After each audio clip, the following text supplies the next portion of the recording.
Hi, everybody. I'm Brittany Lewis, a breaking news reporter here at Forbes. Joining me now is fellow breaking news reporter who covers entertainment, Marisa Dellatto. Marisa, appreciate you coming on today. Hi, Brittany. Yeah, I'm so glad. Thanks for having me. Of course, as you know, it's Super Bowl weekend, and while a lot of people are looking forward to the game, most people, or some people, tune in specifically for the concert that is the halftime show.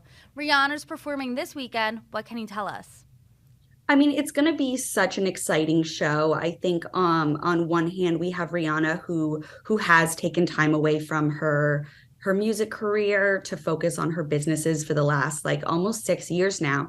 So this is really the first time we're going to be seeing her live, kind of experiencing her as a musician again because for the last 5 years now, we've been seeing her as a billionaire, businesswoman, a makeup mogul, in her lingerie shows.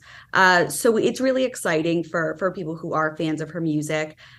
She said, as far as what to expect, it's going to be a really exciting show. She said she's trying to cram 17 years of music into 13 minutes. It's going to be jam packed. It's going to be very meticulously, I'm sure, choreographed. I mean, she has her hand on it. She said there were 39 different versions of the set list. So it's going to come down to the final moments, to see what she comes up with on Sunday. And I am one of those people who is watching just for her. So I'm very excited. I'm from Philadelphia originally, so I am watching for the Eagles, but also Okay. too, I am a huge Rihanna fan. Her music has really catapulted for over 15 years. So I'm excited to see everything in her catalog. But you mentioned that she did step away. She hasn't released a single aside from one for Black Panther since 2017. So can you dive more deeply into the businesses and projects she's been working on in that time? Sure. So in 2017, she started her beauty line, Fenty Beauty, which has exploded. It's considered one of the most inclusive brands on the planet. I think it really kind of started. She right off the bat, she didn't have to adjust her shades to have darker tones. She automatically had them off the bat. A lot of companies, both makeup companies, followed suit, and also she kind of started celebrity makeup lines that are actually good.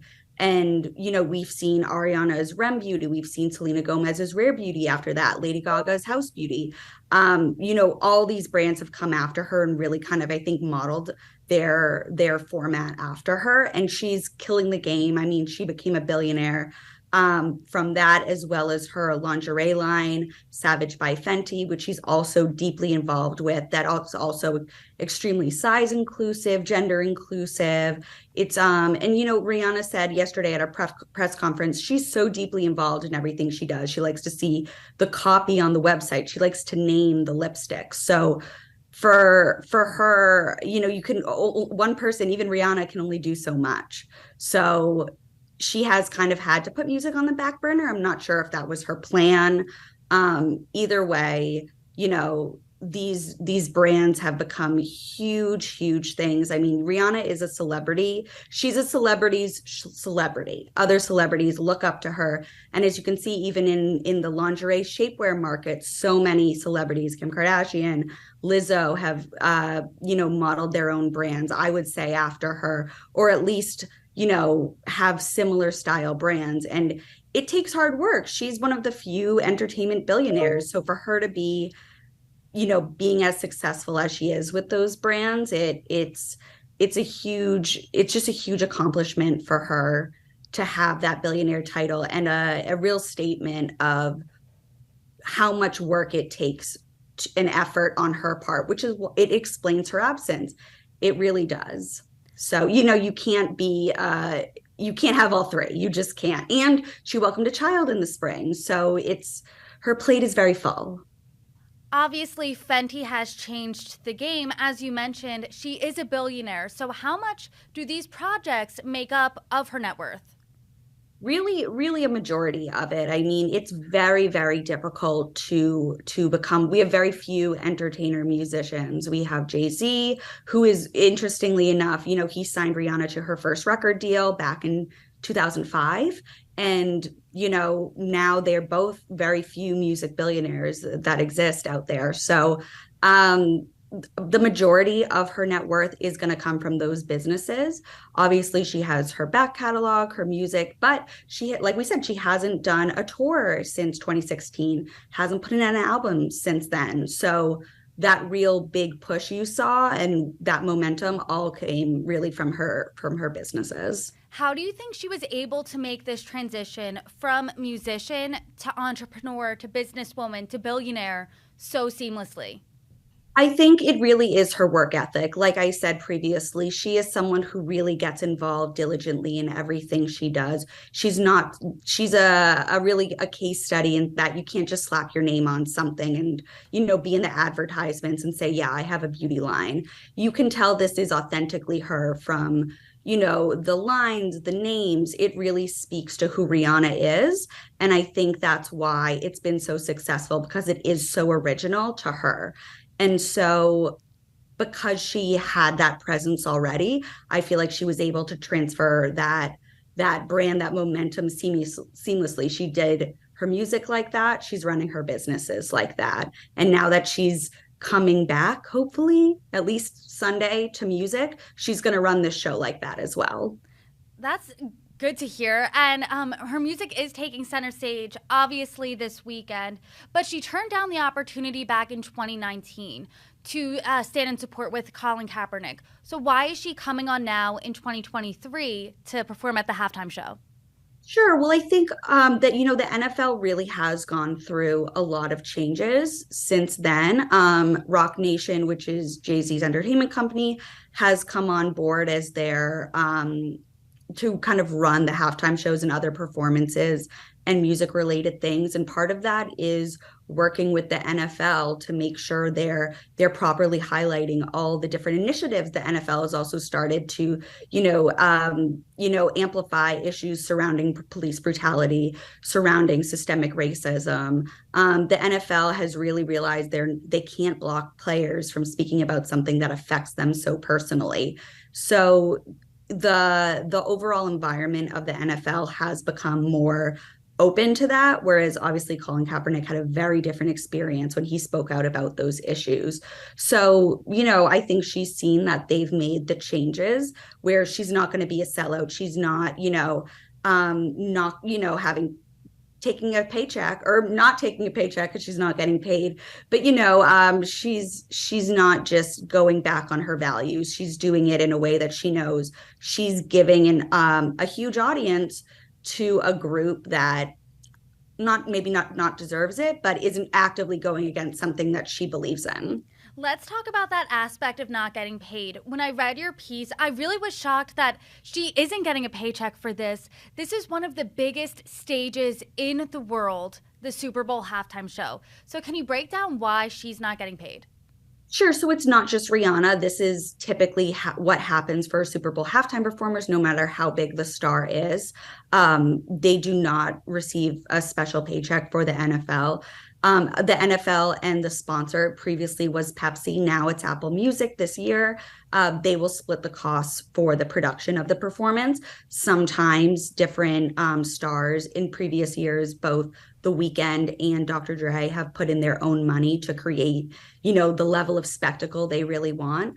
But there's so much benefit that comes from being on that stage. It doesn't it can't be quantified, I guess, in a paycheck because, basically every single person who has done this previously, their streams, their sales of their music catalog automatically increase. You're also going to see increases in the interest in them as well. So for Rihanna, that both of her businesses, Fenty Beauty, Savage by Fenty, they're selling game day limited lines of, football themed things.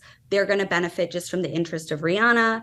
They're also, this would also be a great opportunity for her to announce new music, to announce a tour, or to launch whatever she might be launching, or just to, enjoy the excitement of having it's also just an honor professionally to know you've reached that level of the whole country is watching this and I'm the star they're going to see. To have that kind of unity around someone, it takes very few stars can have that for them and, not be polarizing or not, or just with everyone welcoming them. So I think, there's a million reasons you can do it besides the check. You've definitely reached a level of superstardom when you are performing at the Super Bowl halftime show. That is for sure.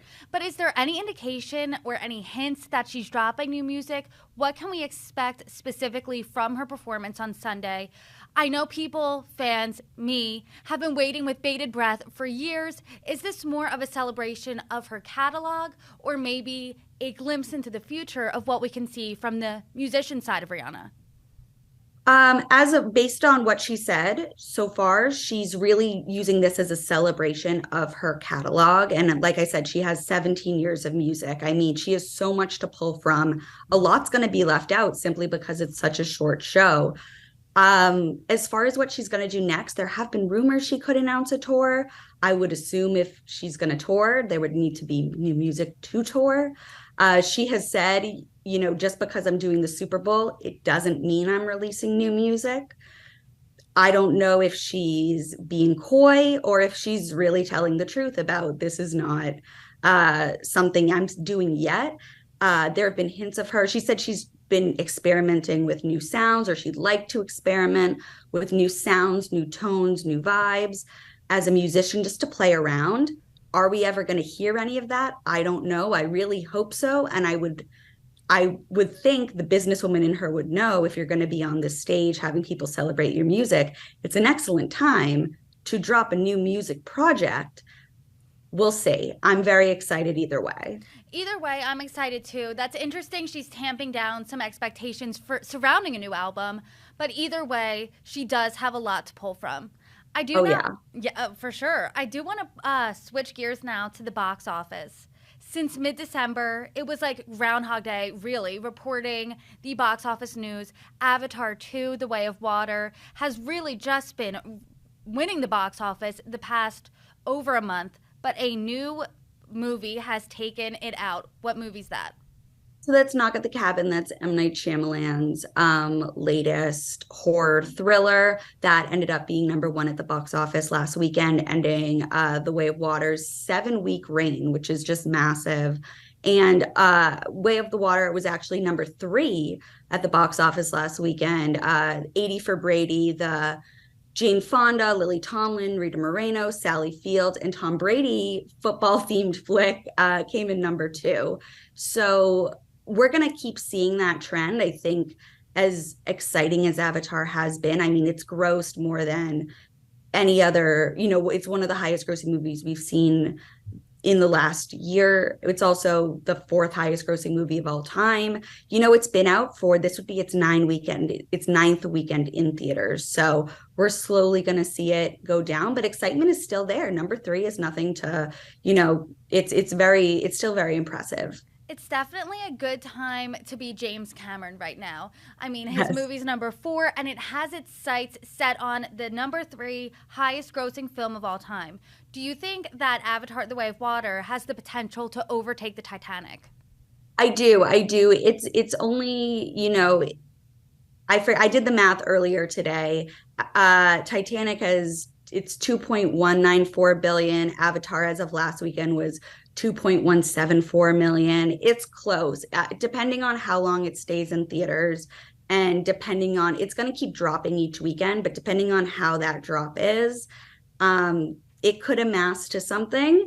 We'll see. I don't think it will become number two or number one, which is number one is obviously the first Avatar from 2009, but we'll see.